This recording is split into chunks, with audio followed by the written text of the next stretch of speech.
국회에서 박근혜 대통령에 대한 탄핵 소추안이 의결되었습니다. 저는 그 당시 텔레비전을 보고 있다가 이것은 아니다. 왜? 어떻게 일국의 대통령을 탄핵을 하는데 토론 한 번 없이 국민들에게 의사를 물어보지도 않고 탄핵 소추안이 의결되고 가결되는가? 이것은 분명히 무언가 있다는 생각을 저는 이미 했습니다. 그래서 바로 태극기 집회 현장에 나오게 되었습니다. 국회에서 의결한 탄핵 소추안은 바로 국민에 대한 배신인 것입니다. 국회의원들은 국민이 선출을 합니다. 헌법에도 보면은 모든 주권은 국민에게 있고 모든 주권은 국민으로부터 나온다고 되어 있습니다. 이와 같이 국민의 의사를 무시한 국정, 입법 활동은 모든 것이 무효인 것이고 원천적으로 잘못된 것입니다. 국민이라는 것은 왜 중요한가? 국민은 바로 국가의 주인이기도 합니다. 국민이 없으면 나라가 없습니다. 물론 영토가 없어도 나라가 없는 것이죠. 또 국권이 없어도 나라가 없는 건 마찬가지입니다. 미국의 유명한 대통령이 있습니다. 조지 워싱턴 대통령도 있고요. 또한 에이브러함 링컨 대통령도 있습니다. 이 훌륭한 대통령들 중에서 특별히 에이브러함 링컨 대통령은 미국의 16대 대통령입니다. 그분이 게티스버그에서 연설을 할 때 아주 중요한 민주주의의 교본이라고 할 수 있는 그러한 말씀을 하셨어요. 바로 For the people, of the people, by the people이라고 했습니다. 국민을 위한, 국민에 의한 국민의 정치라고 하는 것입니다. 이와 같이 모든 정치는 국민으로부터 시작을 해서 국민으로부터 마침표를 찍는다는 것을 의미하는 것입니다. 그런데 우리나라는 대의 민주주의를 하고 있습니다. 국민의 주권을 국회의원들한테 맡겨서 국회에서 국민의 의사에 따라서 즉 국민을 위한 정치를 하라고 국회의원들을 뽑아놨는데 이분들이 하는 행동이나 이런 일들을 보면은 국민의 의사와 전혀 관계없이 사리 사욕과 당략에 얽매여서 개인의 보신주의만을 위해서 정치를 하고 있다는 것입니다. 이런 국회의 입법 활동이 바로 국민을 배신한 것입니다. 국민의 의사에 반해서 박근혜 대통령을 탄핵을 했다는 것이죠. 이것은 첫 번째 국회에서 국민을 배신한 것이다. 저는 그렇게 생각을 합니다. 맞습니다. 두 번째는 헌법재판소에서 8대0 이거는 뭐 전국 고등학교 야구 대회에서 콜드게임이나 나올 만한 8대0의 그러한 스코어로서 대통령 탄핵을 가결을 했습니다. 이 8대0 탄핵을 한 헌법재판관들은 바로 우리나라 헌법을 배반했고 법치를 배반한 겁니다. 배신한 것입니다. 어떻게 9명이 해야 되는 그런 판결을 8명이 할 수 있으며 또 반드시 소수 의견을 기술하게 되어 있는데 소수 의견 없이 8대0으로 판결을 내렸다는 것은 이것은 바로 원천 우유라는 것입니다. 그래서 우리가 이렇게 나와 있지 않습니까, 여러분? 이와 같이 배신은 작게 보면은 한 사람에 대한 배신일 수도 있지만은 크게 보면은 헌법에 대한 배신이요, 법치 반란이요, 또한 국민에 대한 배신인 것입니다. 이러한 배신은 있어서도 안 되고 앞으로는 절대로 용납되어서는 안 된다고 저는 생각을 합니다. 그래서 바로 2017년 3월 10일 그 법치 반란, 즉 헌법에 대한 배반을 한 헌법재판소의 결정에 분노해서 우리 민초들이 헌법재판소 앞에서 집회를 하다가 판결이 나는 순간 너무나 어이도 없고 너무나 분해서 울분을 터뜨리다 보니까 그 자리에서 4분이 돌아가셨습니다. 저도 바로 그 현장에 있었지만은 말도 안 나오고 행동도 어떻게 해야 될지를 몰랐어요. 바로 내 앞에서 전북경찰청의 소음관리차에서 떨어진 스피커가 한 사람을 가격해서 그 현장에서 돌아가셨어요. 그 현장에서 저를 그 피를 보는 순간 가슴이 거꾸로 막 솟아 올랐습니다. 이게 어떻게 되는 거냐. 이 대낮에 이런 사고가 생깁니까? 더구나 그 당시 낮에 집회 중에 4명이나 돌아가셨다는 것은 이것은 분명히 법에도 나와 있는 큰 사고입니다. 3명 이상이 사명을 하게 되면은 사고 수습 본부, 즉 수습 대책 본부를 세우게 되어 있어요. 그 당시 박원순 시장은 사고 수습 본부를 설치하지 않았습니다. 법을 위반한 것이죠. 이것은 국정감사 현장에서 그 당시 조원진 우리 공화당 대표가 박원순 시장 앞에서 공개적으로 공개된 장소에서 추궁을 했습니다. 박원순 시장 더 이상 답변을 못하더군요. 바로 이것입니다. 진실과 정의를 추구하는 사람들 앞에는 어떠한 거짓도 어떠한 불의도 대답을 할 수 없고 침묵으로 돌아갈 수밖에 없다는 것을 우리는 알 수가 있습니다. 여러분, 이렇게 해서 우리가 그날 2017년 3월 10일에 고비를 넘기고 태극기 집회, 즉 그 이전까지는 국회 탄핵 소추에 대한 배신애들을 규천을 했고 3월 10일 이후에는 헌법재판소의 불이한 판결, 법치 반란의 판결을 우리가 두고 볼 수 없어서 집회를 계속하게 되었습니다. 그렇지만 그 당시 헌법재판소에서 판결이 있기 전까지는 시민단체 또 여러 정당에서도 탄핵 무효를 외치며 탄핵 반대를 외치며 집회를 했지만 헌법재판소 판결 이후에는 태극기 집회는 사실상 소멸되었다고 해도 과언이 아닙니다. 그래서 그 당시 다시 우리의 운동화 끈을 묶는 그러한 일이 벌어진 것이 조원진 대표가 그 당시에 여러 가지 새누리당에서의 보장되어 있는 위치를 마다하고 출당을 했습니다. 본인이 스스로 탈당을 해서 5구 대선과 또 그 이후에 대한애국당 창당을 했고 또 우리 공화당으로 당명을 변경을 해서 오늘날까지 우리는 진실과 정의만을 추구하며 행동을 해왔습니다. 여러분, 이 행동에 대해서 후회하십니까? 아니요! 맞습니다. 저도 절대로 후회하지 않습니다. 이와 같이 우리 공화당이 지금까지 해온 일은 후손들을 위해서 어느 누구한테도 얘기해도 전혀 거리낌 없이 후회함이 없이 말할 수가 있습니다. 우리의 대한민국은 좀 더 한번 살펴보면은 어렵고 힘든 역사의 한 과정이었습니다.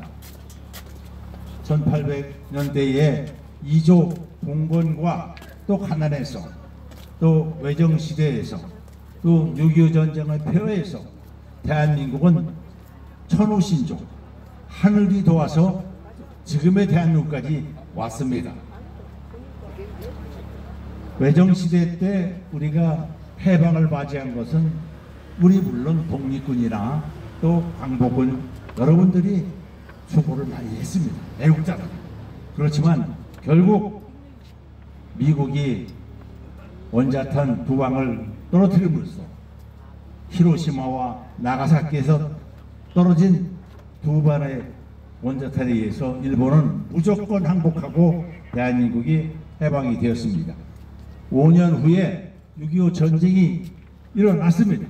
김일성의 그러한 공산주의 주체 사상이 대한민국을 먹으려고 했지만은 결국은 그것도 유엔이라는 아주 좀 듣도 보도 못한 희한한 그러한 국제기구에서 인류 역사상 처음으로 한 민족의 전쟁에 다국적군이 그렇게 대량으로 16개국이나 참전한 예가 없고 앞으로도 없습니다. 지금 우크라이나를 봐도 참전하는 나라는 우크라이나와 러시아뿐 아닙니까? 그런데 대한민국은 16개국의 유엔 참전국이 있었다는 사실은 바로 그것이 천우 신조가 아니고 무엇이겠습니까?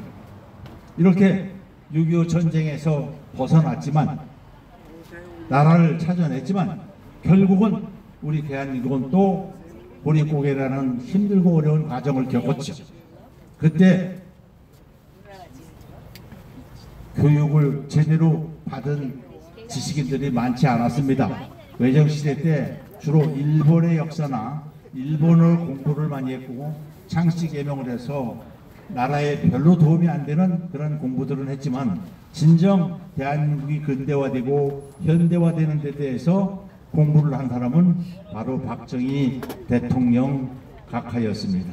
일본 육사와 만주군관학교 그리고 대한민국 육사를 나오셨고 또 미국에 유학까지 갔다 오시고 정말로 혁신적인 사고와 창조적인 사고를 가지고 대한민국의 혁명을 일으켜서 오늘의 대한민국이 있기까지 한 초석이 되셨던 것입니다. 물론 박근혜 대통령에 대해서 또 박정희 대통령의 후광을 많이 말씀을 하시지만 박근혜 대통령 역시 훌륭한 아버지 밑에서 다 수습을 또 교육을 받고 그 올바른 정신으로 대한민국을 이끌어 왔습니다. 그렇지만 바로 배신자들에 의해서 권좌에서 끌어내려져 오는 그러한 억울함을 당했던 것입니다. 근데 정작 중요한 것은 우리 박근혜 대통령 한나라당 시절에 바로 오세훈이라는 그런 사람이 서울시장에 출마를 했어요. 그 당시 한명숙 전 국무총리와 대결을 해서 결국은 거의 진다고 포기를 했습니다. 대표 결과를 보면 마지막까지도 한명숙이가 이기고 있었어요. 그런데 불과 10여만 표 남겨놓고부터 역전이 일어나서 3만여 표밖에 못 이기는 그런 상황이었습니다. 그 당시 우리 박근혜 대통령에 대한 가치나 말 한마디는 정말로 세상 모든 사람이 부러워할 정도로 그만큼 값어치가 있고 무게가 있고 신뢰를 할 수 있었습니다. 그래서 그 당시 오세훈 서울시장 후보를 지원 유세하러 나왔다가 카트칼로 목을 저해당하는 그러한 사건이 발생을 했습니다. 만약 그때 박근혜 대통령이 1cm만 더 이 목에 깊이 들어갔다면 바로 생명을 잃을 수밖에 없는 그런 상황이었죠. 우리 인간의 제일 굵은 핏줄은 바로 심장에서 머리로 올라가는 양옆에 있는 이 목에 있는 동맥입니다. 이 동맥이 굉장히 중요합니다. 거기에 거의 접근을 한 그러한 위험한 지경이었죠. 그래서 박근혜 대통령 유명한 말이 있죠. 대전은요 해서 대전도 결국은 한나라당이 승리를 하게 됐고, 그런데도 오세훈 시장이라는 사람 박근혜 대통령한테 도움받은 게 없다고 공언을 했어요. 이거 사람입니까? 이거 인간 말종 아닙니까? 어떻게 자기 선거 유세 때 와서 카타칼 저에 인하여 목숨을 잃을 뻔한 이러한 박근혜 대통령에 대해서 도움받은 게 없다니요. 이건 사실 거의 목숨을 바쳐서 박근혜 대통령이 도왔다고 볼 수가 있습니다. 이런 배신자는 국민의 혹은 시민의 대표자가 돼서는 절대로 안 되는 것입니다. 당장 끌어내려야 되는 것입니다. 이런 배신에 또 한 가지 의미가 있습니다. 월남이 망한 것은 평화협정을 맺은 후에 월남의 제2인자 야당이라는 사람이 월남을 정부에 대해서 반기를 들었고, 나중에는 공군 비행기가 대통령궁을 폭격하는 이러한 사태까지 갔습니다. 평화협정 2년 만에 월남은 문을 닫았고 종을 쳤습니다. 마찬가지입니다. 대한민국에도 제일 중요한 것은 나라를 지키기 위해서는 공론이 분열돼서는 절대로 안 됩니다. 그런데 박원순 시장의 그러한 그 행정 대집행을 우리가 겪고, 우리가 행정 대집행에 대한 과태료를 납부를 했어요. 우리 조원진 당대표는 항상 법치 속에서 새로운 방법을, 새로운 창조 질서를 만들어 나간다는 것을 정치 신조로 가지고 있습니다. 그러면 행정 대집행은 왜 일어났는가? 바로 2017년 3월 10일 5분이 돌아가신 그 억울한 죽음을 규명하지 않고 모든 언론과 모든 국민들을 내리에서 사라지기 때문에 이것에 대한 진상 규명을 해야 되겠다는 그러한 절박한 심정으로 우리가 박원순 시장한테 우리의 의사를 표현하기 위해서 광화문에 천막 당사를 설치했고, 그 천막 당사에서 돌아가신 분들을 추모하면서 우리의 강력한 요구, 즉 진상 규명을 해달라는 그런 얘기였습니다. 옛날에 백남기 사건이라고 여러분 잘 아실 겁니다. 그분 한 분 돌아가셨는데 국회가 1년 동안 마비가 됐습니다. 여야가 대립하는 바람에. 그런데 백주 대낮에 4분, 5분이 돌아가셨는데도 그것을 언론에서 묻고 또 당사자인 서울시장이 외면하고 있는 이러한 대한민국의 현실이 너무나도 억울하지 않습니까? 그 사망 원인을 밝혀달라고 천막당사, 그 천막당사를 강제로 철거하겠다고, 즉 행정대집행을 하겠다고 왔습니다. 첫 번째 당했어요. 두 번째 또 우리가 했을 때는 자진해서 우리 천막을 철거를 했습니다. 그래서 행정심판에서 우리 공화당에 부과했던 과태료 중에 2차분에 해당하는 것은 되돌려주라, 이런 심판이 나왔어요. 그런데 우파라는 오세훈 시장, 좌파인 박원순 시장과 싸워서 이긴 그 과태료 처분 취소에 대한 내용을 우파라는 오세훈 시장이 이번에는 행정심판이 아니고 민사소송을 걸어서 우리 공화당에 넘겨주지 않겠다. 돈을 1억 1천만 원이나 됩니다. 넘겨주지 않겠다는 그런 민사소송을 또 제기를 했습니다. 그런데 정작 중요한 것은 거기에 있어서 우리가 또 하나 알아야 될 것은, 우리가 소송을 당할 때 민사소송은 그냥 둘이 재산상을 다투고 있다가 한쪽이 포기하거나 한쪽이 재판에 의해서 결과가 나오면은 거기서 결론이 납니다. 그렇지만 우리한테, 우리 조원진 대표한테 지금 기소되어서 판결이 난 재판 결과는 바로 친불구지죄라고 해서 본인이 고소를 하지 않아도, 즉 당사자가 고소를 안 해도 처벌을 받는 이 형사소송법이나 마찬가지 비슷합니다. 형사소송법도 일종의 검사가 기소를 하죠. 그러면 검사가 원고가 되는 겁니다. 형사에서는. 이 민사에 있어서는 고소한 사람이 원고고 또 그 고소를 당한 사람이 피고지만은 형사에서는 고소한 사람은, 즉 기소한 사람은 검사가 되는 것이고, 피의자가 이제 피고발인, 피고소인으로서 오로지 그 검사와 피의자에 대한 싸움인 것입니다. 그래서 이러한 그 조원진 대표에 대한 특수 공무집행 방해죄로 더 씌운 것은 상당히 이것은 정치적인 그러한 억압입니다. 우리가 앞으로 총선도 있고 또 우리 공화당이 지금 당세가 많이 커져서 제3당의 위치에 오니까 우리 공화당이 겁이 났던 것입니다.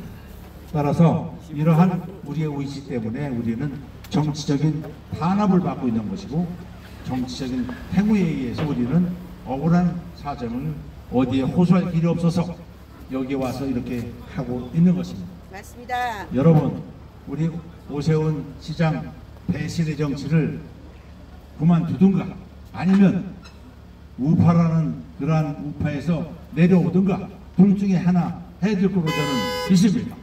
오세훈 시장은 더 이상 우파의 그러한 그 파리를 하지 말고 수박 우파에서 벗어나시기 바랍니다.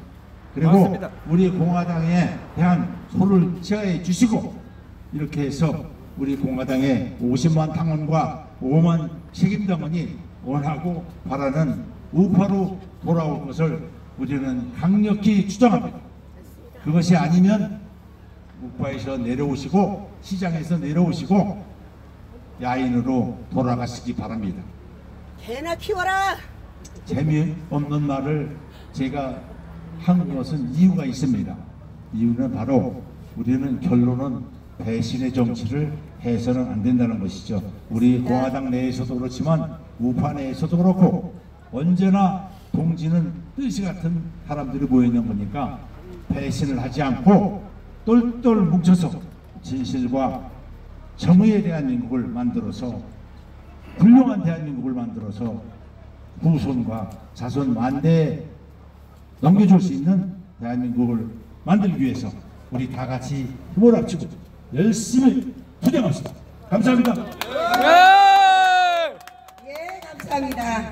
멀리서 오셔가지고